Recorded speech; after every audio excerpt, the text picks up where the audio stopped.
Hey everybody, what's happening? I'm P Rex, and I'm coming to you straight from the heart of Cleveland. And here we are here doing another bonus content of Until Dawn. It's about the music this time, the music in the game. It's called the score. And the composer in this game, I think it was kind of ironic. His last name is Graves, which I think is kind of fitting for a guy who was writing scary music for a horror game. But yeah, with these bonus contents, I think we are right on track because we just finished chapter 5, right? So I'm now doing this bonus content, and this one right here from stage to screen part 1 will be after chapter 6. This will be after chapter 7. This will be after chapter 8. This will be after chapter 9. So I think we'll get the bonus contents in before the last chapter. Uh, Before I even do the last chapter. So if there are 10 chapters, I believe there are 10 chapters in the game, if I'm remembering correctly.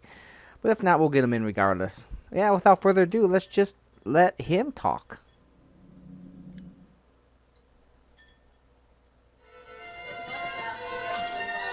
Yeah, fast and violent.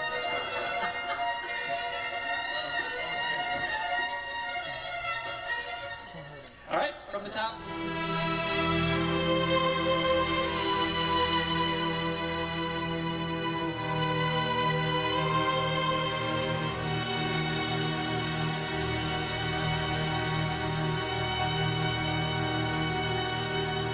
My name is Jason Graves, and I'm the composer for Until Dawn.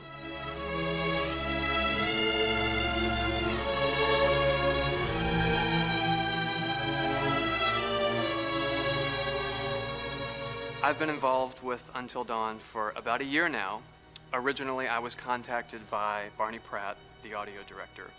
I think that had something to do with my lineage of horror games, and hopefully not the fact that my last name is Graves, although a lot of people seem to associate my name with scary music.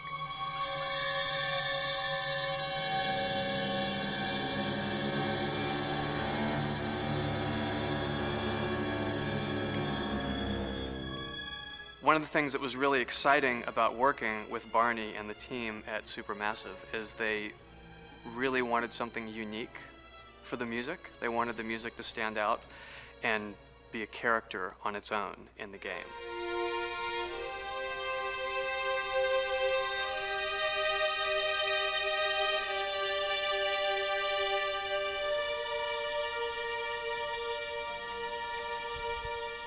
When I'm first starting on a new score, and it doesn't matter if it's film, television, or games, I always end up going to the main theme. Sometimes the developer or producer isn't even necessarily interested in the main theme at the beginning. I just want to do it for myself, because for me, the main theme is the identity of the game. It establishes the mood, the atmosphere, and the character of the music, and how it's going to be playing in the background. And that's what we did with Until Dawn. That was actually my demo pitch to Supermassive Games. I put a main theme together, recorded all the instruments at my studio, and sent it to them. And they liked it. We actually ended up recording that exact theme, all the instruments and everything, live here at Ocean Way, probably 9 months ago. And that's what we've been using in all the demos for the game, and that's the final version of the theme that is the main theme that you'll hear on the menus and in some key pieces of gameplay.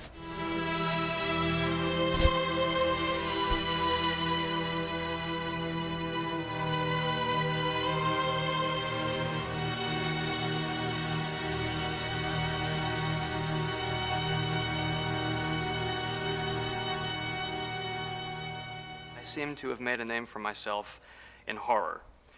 And there's something about scary music, I think it's maybe the lack of rules. The biggest rule in scary music is there are no rules, so you can do anything you want, and actually, if you end up doing things that don't feel like they would work out together, they kind of clash, and it ends up being even more effective for scary music. So that's what really drew me to Until Dawn, was the textures, plus writing thematic material that is interwoven with the scary textures. I haven't really done anything like that before. Usually it was just all tension all the time, and that's fun and it's great. But I'm actually at heart a very melodic composer. That's the kind of music I love listening to, and that's the kind of music I love writing. That's the kind of music I got to work on in Until Dawn. Very nice. Same thing. So there are a couple of things I want to pick up on here that he talked about. One is that he's talked about how there are no rules for writing scary music, which I find really, really interesting. So that's number one. Number two is, and I got to think about this. Oh, yeah, it was uh, how they wanted music to be a character in the game. I never really understood that or what they were talking about when they say that. Same thing like when they say we want the environment to be a character in itself, because the definition of like a character is someone who can walk around, who can think, who can talk, who can act. And as far as I know, music and environments can't really do that, and maybe I'm just overthinking it. But unless maybe they just want the music to really stand out. Maybe that's what they're talking about, to really stand out in the game. When they talk about environments being a character, they really want the environment to really stand out, so you really are drawn into it and you can feel for it. Maybe that's what they're talking about. Um, the music standing out, I don't really. The music didn't really stand out for me in this game. Uh, I don't know. Maybe it's because I just don't really look for the music in a game that I'm playing. What about you guys? Do you look for the music in a game? Does the music stand out for you? It doesn't for me. I mean, when they were playing that clip, you saw Beth staring out the window and they were playing the music.